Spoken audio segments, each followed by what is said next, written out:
Hey guys, and welcome back to Pokemon Sword in the Crown Tundra. Well, they said we were going to actually see the inside of Pokemon dens, but I didn't realise it was going to be like the surface of fucking Mars. The atmosphere here, they can get away with it, but it still kind of is a bit, I guess, uncanny valley just walking around in this area here. Also, it was more like a menu rather than actually getting to explore dens properly, like on the surface of the Crown Tundra. But whatever, Watcher, my name's HFC, Watcher means hello, by the way. Thank you for clarifying, as though people can figure that out for themselves. I'm just saying, also, Peonia, really? I know that's like a flower or something, but you guys know what most people will be thinking. Yeah, but, like, the thing with her character, it doesn't really add up to me. I'm not sure what they're trying to go for, because her design seems a bit Gyaru, but her personality is more bratty, like, particularly the way she talks to her dad. And it kind of doesn't really gel together, and I don't know whether I'm missing something there. The vibe that I think that they're going for, it's rebellious teenager of, I'm cool, I want to go do my own thing, but deep down, you know, does actually still love her dad and wants the attention, but is just sort of, you know, doing that whole, I don't need you, because I'm an adult now, even though she's still, like, 16. That's the vibe I get, and it doesn't necessarily land quite as well, because I know what you mean. She does come across as very bratty. I think the issue is that they didn't really walk the line very well, / didn't give her enough time to be a character. Yeah, that's the thing, because after this, that's it. She'll show up in maybe one scene, and the rest of the time she's just fucking about with Dynamax adventures. Yeah, so she just stays here. This is the last actual cutscene where she'll have any attempt at anything like a character until, yeah, right near the end. And it's just a bit like, oh, okay, that's a thing. Which is disappointing, because apparently also in the game code, there is an animation for a battle against Peonia. But that is also nowhere to be found. What I kind of wish they'd done with her is, if instead of this gimmick thing that they have, I just look around here, if she was sort of like a rival, in terms of like your legendary adventure and that, and you would meet up with her like by the different legendary locations and whatnot, and because that would have gave them opportunities for a bit more interactions, but now it's just like, she's very one note because they only give her one spot. Yeah. But this is funny. I can let him off with this.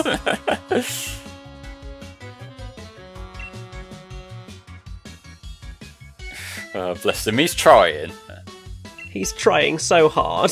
Yeah, that's the thing, though. He's trying too hard, is the thing. Yeah, and I mean, that is what they're effectively saying here, is that he is trying way too hard.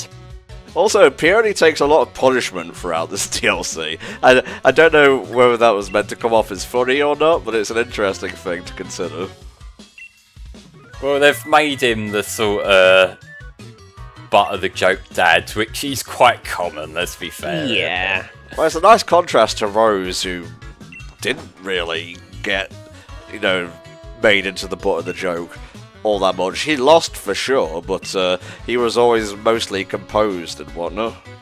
Well, I suppose it's like the role that they're playing. At Rose, he was head of the company and whatnot, so, you know, like, there really wasn't the opportunity to do that, because he was always shown as like this figure of authority, whereas here, like with Peony, it's just like, our introduction to him is a family man, you know, he just wants to have a trip with his daughter, you know, like, he's the easy slapstick character. Yeah, I mean, you've also got the whole thing of someone being the straight man, someone being the, you know, the more comedy man. And basically, yeah, Rose is the straight man, Peony's the slightly wappier one. And he's just very extra. And I think that is why the internet has latched on to him. Because there's just something endearing about how hard he tries, even if it is incredibly unhealthy, and, you know, you should just let your kids do what they like. Well, within reason. Yeah, it's not like just like, yes, go murder your best friend. That's like totally okay. I support you 100%. Jesus. Yeah, don't think I didn't see that shade he was throwing towards his brother, by the way.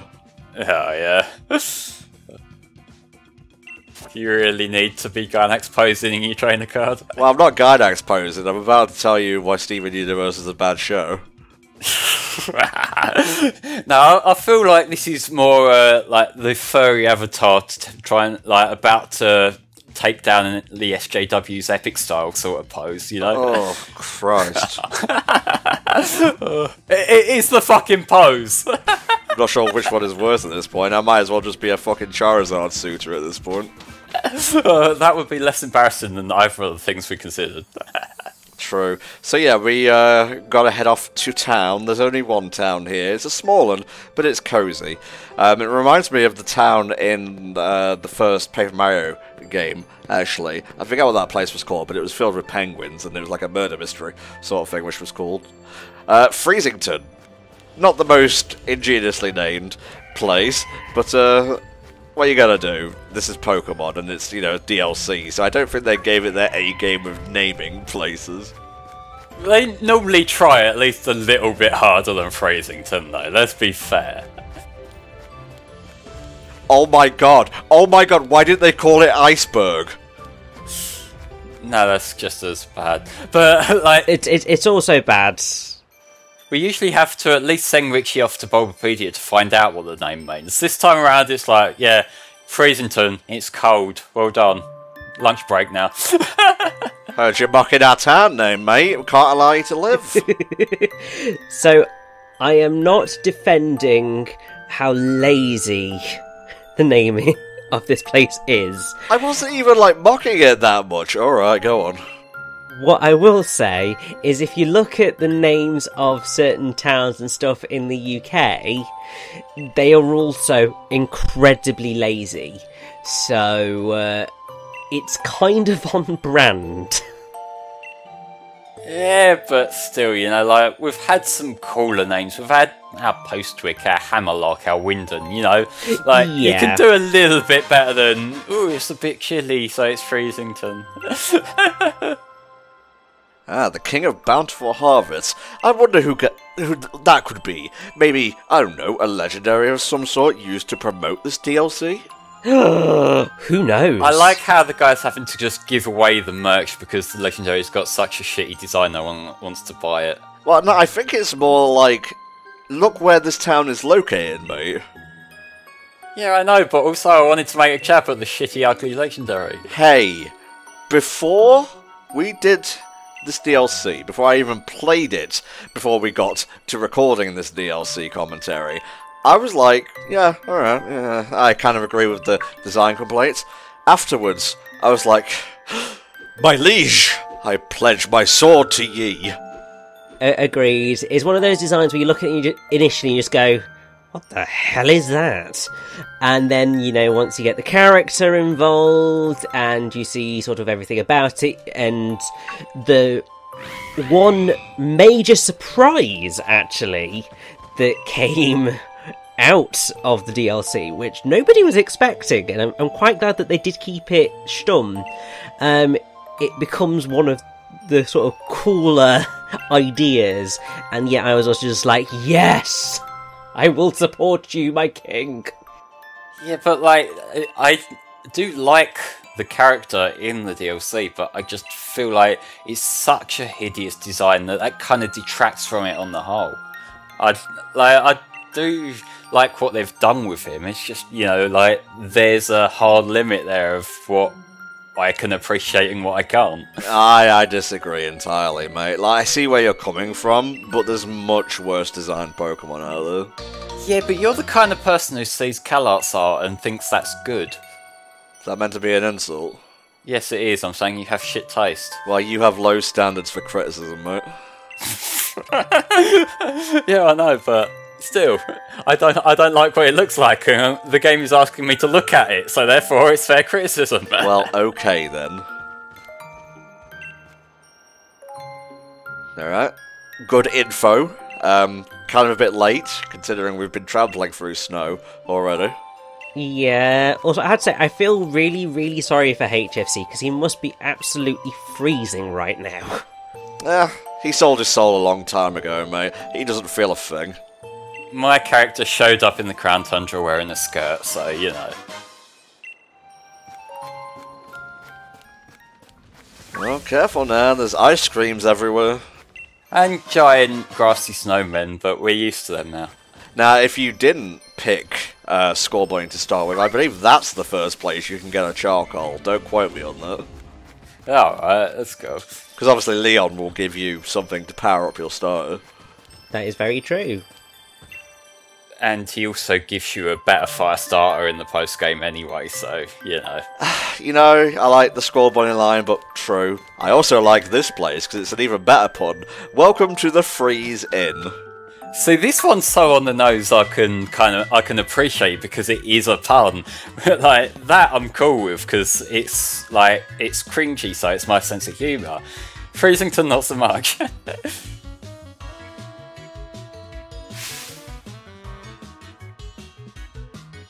Do you like our base camp that's the recolour of the houses from the fairy town? To be honest, I did not notice, and also, it's the inside of a building that's not that... Well, I mean, it's important, but in the grand scheme of things, it's not that important, so... Okay, I get it, it's lazy, but they probably weren't given the biggest budget for the DLC, let's be honest. I know, it's more like an observation of once you see it, you can't unsee it. And the fact that it's recoloured from the outside, that's the bit that sticks out because it does make the towns... the houses are part of a defining thing. So, you've got a different colour scheme than that, but you look at the house and it's the fairy house again. Which, it's not a deal breaker. I want to stress this. This isn't don't bother buying this because the house looks bad. I'm not trying to put it across as a major criticism. It's just one little facet that you kind of can't unsee. Yeah, I agree. It's not a big deal, but at the same time, it's not helping Game Freak's reputation when it's already been so put through the ringer with this whole hype cycle for Sword and Shield. But anywho, let's get into the proper meat of the DLC now. Adventures aplenty, y'all. Actually, quite well presented ones as well. I enjoyed this part of the Crown Tundra a lot. Yeah, the main story part of this is quite great, and it does a good job of contextualising the new legendaries and whatnot. The other ones, we'll obviously get to them, but the others are more of just a traditional go find the legendaries thing, which is kind of what I wanted in Sword and Shield to start with. It was like the one thing that was missing from the post game. Usually Pokemon games normally have just a handful of legendaries sprinkled in caves or whatever. The main game didn't have that, so I am glad that we've got a few of those hanging around as well now. We look great. Great some word, but you know what? Yeah, I kind of like this. The fit is pretty lit. This one looks fine. We'll see another one later that maybe not so much. But it's appropriate for the setting, and I respect that. Just like the dojo gear, it looks a bit stupid, but it's appropriate for the setting. I feel like they should do this more often. Area-centric outfits and whatnot. Nothing will ever top the fucking suit from Omega Ruby Alpha Sapphire, though. You know the one. That was great for all the wrong reasons. I actually can't remember that flame. Can you recap me? You know, when it's the same one that you wear both when you go in to get Groudon or Kyogre and the one when you go into space. Oh. The fucking suit. That was beautiful, and it looks so goofy because of the character proportions in that game. Yeah, that's pretty funny, yeah. So, we have a few quests here. Number one is the Calyrex storyline, not to give the game away. The second one is the Giants, obviously you have the Regis, and the third one is the legendary birds. All three of these are pretty cool. The most bog standard one is probably the Regis, but we'll get to that when we get to that. That'll be its own episode, as will the birds. Won't take too long. But the longest one here, by far, is obviously, just catching and talking to and interacting with and placating Peony here, and the other three of those can be attributed to Calyrex. I love this, by the way, the fact that he has these proper hype names for all his different missions, and that again is a great part of Peony's character, and the fact that he's been sitting down and thinking about all the stuff he wants to go and do on this quest with his daughter and whatnot. Yeah, also it just adds a lot of flavour and character to this DLC. It does, yeah.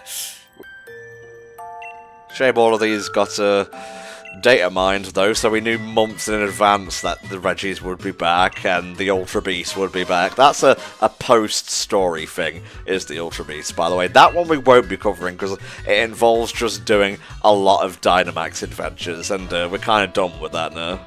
Yeah, we've seen what we need to see of that, and also you did kind of already cover Ultra Sun, so we've seen them on the channel as it is, you know?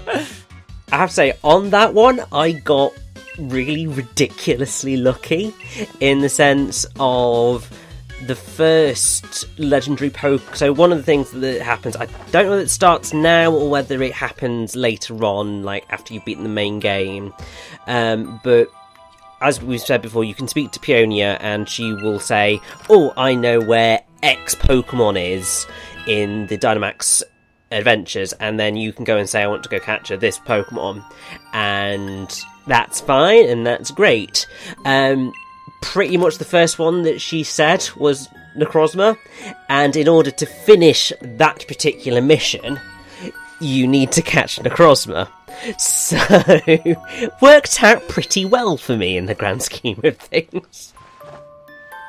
That is one other thing that they've done that makes tracking down specific legendaries a bit more manageable, in that if you encounter a legendary but you don't catch it or take it for whatever reason, like maybe you lose the battle, you can just go back on the route to that same legendary Pokemon. You just talk to the scientist lady at the reception. So yeah, if thankfully, like, although I still have my grievances with how the raids work, at least if you're like, you get close to capturing a legendary that you really want, you don't have to cycle back through if you don't want to. You can just give that particular one another shot, which is good. Yeah, it's those kind of failsafes that, like, make me think that they were paying attention to how they were designing this rather than just slapping stuff together, which, again, is a lot of the criticism that Sword and Shield got. Now, how the fuck is he even considering using this as a pillow? If you could lie down and put your head on it, it's a pillow. I mean, yes. Does he not notice? Does he wear his fucking hard hat to bed? I think he might do, honestly. I think he That might would do seem too. quite on character, actually. You got the big ball sack. It's actually a 1 crown. Yeah, if your ball sack's made of wood, there's a bit of a problem, just saying. Well, something for a future Pokemon antagonist design, I suppose. For Christ. Like, I know there's a lot of contention with James Turner's design, but I think even he's above that. Hey, come on, that's not fair. James Turner doesn't design the human characters. He doesn't design the humans, but he designs a lot of the Pokemon these days, and some of the weaker designs are his. Yeah, that's fair, that's fair. I saw that pop-in back there, by the way. You ain't slick. Oh, to be fair, a lot of AAA games do that. I know. Dead Tree. I like that one. It's got a shining purple thing in front of it, so it's cool. Horsey. I wonder where the mysterious thing that we've picked up could go that may or may not have been in a picture that indicated where the thing might go. You know, Richie, you're trying to give me the answer here. I just can't pass what you're saying. It must be your education. It's too high for me. Oh, of course, it's totally not. Just put the thing that you picked up on the thing that looks like it's missing a thing. Come on, you couldn't have done a little... You know, Tom, come on. Like, I will say, this is one of the things I see people talking about how Pokemon is very hand-holdy these days, and these kind of camera shots do kind of play into that. But at the same time, you know, if it wasn't there and it didn't make it immediately bloody obvious, everyone would look up a guide anyway. Yeah, and then you'd have people complaining, oh, it's too cryptic. I mean, if you've watched any trailers for the DLC at all, you know what Calyrex looks like, so just put 2 and 2 together. Yeah. See, the thing is, I feel like there's space for all the different, like, levels of obviousness, because like the story runs like fair enough, yeah, hold your hand for it because they don't want you to come to a roadblock in the story that would put you off the game. Like with the other optional legendaries, like I'll go on record and say that nowadays, like in retrospect, the way the Reggies worked in Gen 3, I kinda don't hate it. I don't. I can kind of see why it might look a bit silly and why people who were trying to figure shit out at the time, and it's like, okay, you need your Relicanth and your Wailord and you need to read Braille, and I can see why it might have felt like they were taking the fucking piss, but in retrospect I can look back and think, they were absolutely taking the fucking piss. Good on them. Well, you can't take a hit worth a shit, but I am over-leveled, so... Also, to be honest, at this point, this is not meant to be the difficult fight against Calyrex. Well, I kind of enjoyed taking that fireball to the face, really. Maybe I'll do it again. This is contextually appropriate for it to be an easy fight, though, to be fair, because, like, he is the defeated king now, like, he's forgotten about and that. So it makes sense that he wouldn't be at full power right now. Seems we're having a communication problem here. A failure to listen. Oh, is Calyrex trying to connect to Nintendo Online as well? Funny. You're very funny. Yes. There is a willing... well... sort of willing participant. Oh my god, the head is huge! Where do you work out? The library. God. Now, I gotta say, this I knew about beforehand, but just to see it in action is like, oh my god.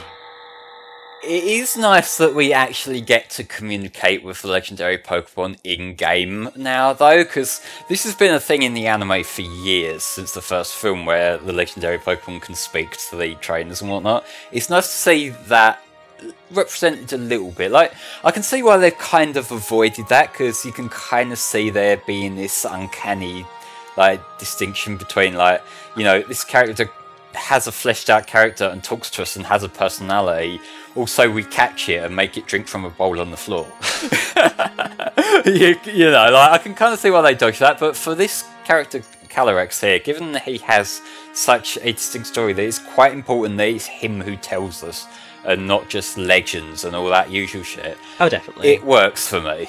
And the fact that he does have to possess anyone, it's not just him talking English, that works as well.